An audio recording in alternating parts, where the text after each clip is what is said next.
None other than the great Stephen Conroy is here, and the wonderful Holly Hughes is as well. Now, do you want to do something fun? Do you want to do something fun together? All right, let's all watch Stephen say exactly the opposite of what he probably actually thinks as he shows caucus discipline, which clearly was not shown by the senator who crossed the floor and voted against the Labor Party today. So, Stephen, serious question.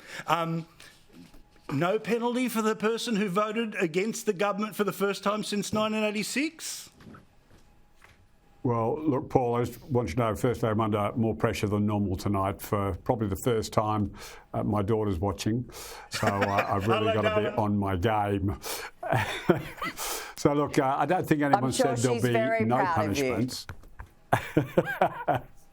I haven't heard anyone say there'll be no punishment. What I've seen people suggest is there might not be expulsion, which wouldn't be an unusual circumstance. Caucus discipline is the most fundamental principle of the party. I mean, when you join the Labor Party, you sign on your ticket that you agree to abide by the majority in the room. That's like on the first day you join the Labor Party, you sign. So you know from that moment going forward you will accept the majority. So what should normally happen is this the sort of thing where you turn around and you say, look, OK, everyone gets one maybe. So, OK, a little bit of a sanction, go sit outside for a couple of weeks. But you and I both know that the Greens are going to have another vote on this. They could do it as early as tomorrow.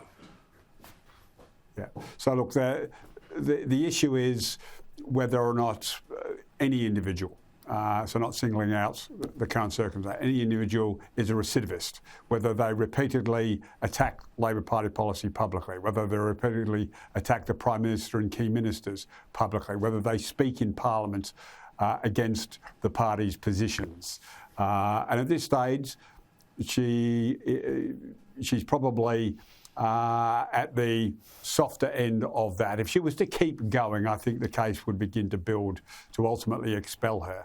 It wouldn't surprise me if she was given maybe a 3-month suspension from caucus and, you know, sat down with Penny and the leadership and just worked their way through the issues. But instant expulsion on a first offence is an unusual situation. I mean, Joe Chamberlain used to run the party in Victoria a long time ago like that, and Bill Hartley and people like that. That was how they treated it.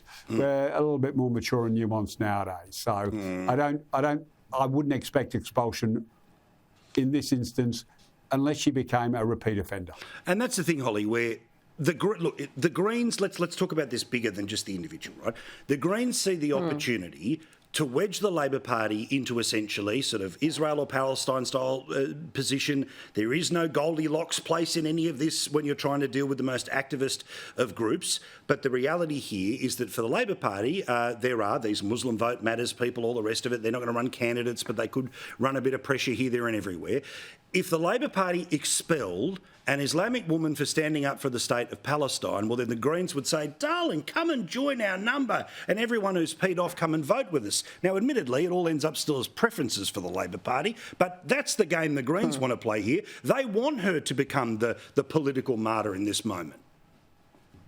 Look, absolutely. And, you know, Comrade Conroy, I appreciate what you were saying. He is forever loyal and here to help. He is, and God bless his soul for it. But, you know, I've been around in the Senate tonight, around Parliament House at a few different events that have been going on, talking to people, and overwhelmingly members of the Labor right, including women from the Labor right, have said if we had strayed this far from the path, we would have been gone months ago. It is absolutely incorrect for Stephen to say this is her first foray. We saw from the river to the sea her deliberate press conference she gave. She's now writing for Al Jazeera. I mean, a Qatari-based organisation known for funding Hamas, and she's writing articles for them. She is absolutely, this is not her first offence, and it is really, look, you know, I don't envy the Labor Party for this because, as Comrade Conroy says, you know, it is all about the majority rule. And if she is allowed to slip through just because she's a woman in a hijab, then, you know, it's going to throw the doors open to everybody else who wants to say, well, actually, as a member of the Labor right, I'm not going to chase down this complete left-wing Warren that the Prime Minister's taking us down. But he's going to be finding himself on much shakier grounds next time a Labor right person wants to do something. If he gives a leave pass to a Labor left woman, and I don't care who she is. When you have party rules, if I wanted to cross the floor, I would have to resign from my shadow ministries. That's the way it goes. I have the right to cross the floor without leaving the party, but I have to resign from shadow ministries. Labor caucus has a different set of rules, is you do not cross the floor at any cost. From the back so therefore, if she's allowed go, this is not a first offence with regards to against. Sorry. No. I just had to listen to you doing a weird speech thing down Excuse me. Love God impersonation. Thank you. The love God. I think that was just slightly across. I'm with Holly here, Paul. I walked into the studio and said to the poor guy here responsible for miking me up, going, what the hell are you listening to? And then I found out it was you. Relax, everyone. The reviews are in. Play enjoyed by all, okay? Play enjoyed by all. All right, so now let's flip it a little here, where, Holly, you have been, as somebody who's been more than willing to have the conversation about vapes in the country, but I kind of want to take you through where they've landed. It feels to me like this kind of... Remember that TV show? It was around for about 3 weeks, but still. Remember that TV show was called Hole in the Wall, where you had to turn your body into the shape of the hole in the wall, otherwise the wall would knock you into the pool, right? It was on Channel 9. It's on YouTube, right? It was a Japanese game show before that. But it feels like we've got this weird contortion position, which is we wanted to ban vapes because vape's bad, but now... Vapes available, but only in chemists. And as we found out from behind the scenes with the health minister today, it's up to you to tell them how much a month's worth of nicotine that you need. Now, this feels like, to me, the recipes of the beginning of another little black market. This feels a weird way to go about this when essentially it's the honour system for your access to something that currently is a commercial product. Look, I have been out there for...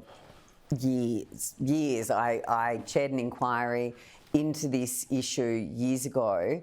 Back then I really didn't even know what vaping was or, how it worked and all of this sort of stuff. But what I did learn was that it helped people quit smoking, including me, and have been through a lot of investigation in this issue, and years ago recommended that this should be something that is a regulated product in the same way tobacco and alcohol is, that it's not available to children, that it's sold in specific stores, that it is required to have ID, and that was knocked back, and this prescription model, which is the only prescription model in the world, was introduced, and it has been an abject failure from day one. It has opened the door to the black market.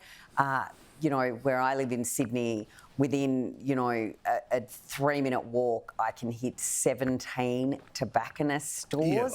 They're selling illegal tobacco. They're selling what is technically illegal vapes. It's never been legal to buy a vape over the counter with nicotine in it in Australia. It is an absolute farce that Mark Butler has doubled down on this failed policy.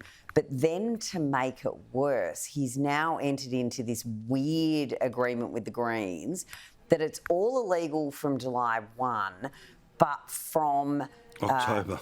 3 months after that. So in winter, you can't buy them without a prescription, but by summer or spring, you'll be able to buy one over the counter in a pharmacist. Now, the concerns are not only the pharmacists come out about this saying, we don't want a bar of it, but we are seeing, and particularly in Victoria, there's been a number of fire bombings of stores, tobacconist stores and the vapes, because they are being run by the black market. So what risk are we putting pharmacists at by pushing them into this space now? And it's not going to kill the black market. It's just insanity.